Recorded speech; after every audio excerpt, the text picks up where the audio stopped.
গতকাল ফিলিস্তিনে গণহত্যার মৃত্যুপুরী ধ্বংস হয়েছে, এটা আপনারা সবাই জানেন এবং প্রত্যেকে জেনেছেন। এটা আসলে কোনো যুদ্ধ নয়, এটা হলো একটা গণহত্যা। Without declaration war there is no alternative way to stop genocide.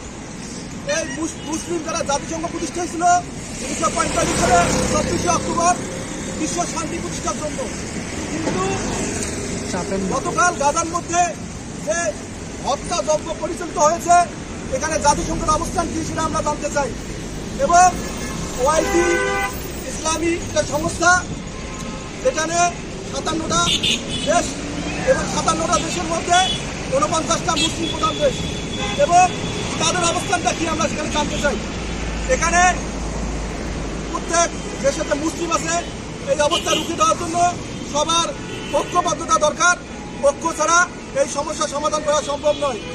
এবং বিভিন্ন দেশের এবং পশ্চিমা দেশের যেসব আমাদের মুসলিম দেশ আছে, যারা ওই দেশের দালাল হিসেবে অন্তর্ভুক্ত, যারা এই খারাপ অবস্থা দেখার পরেও যাদের কোনো এর বিপক্ষে যারা অবস্থান নেয়নি, তাদের দেশের যে পণ্য আছে সেসব আমরা বয়কট করবো সবাই।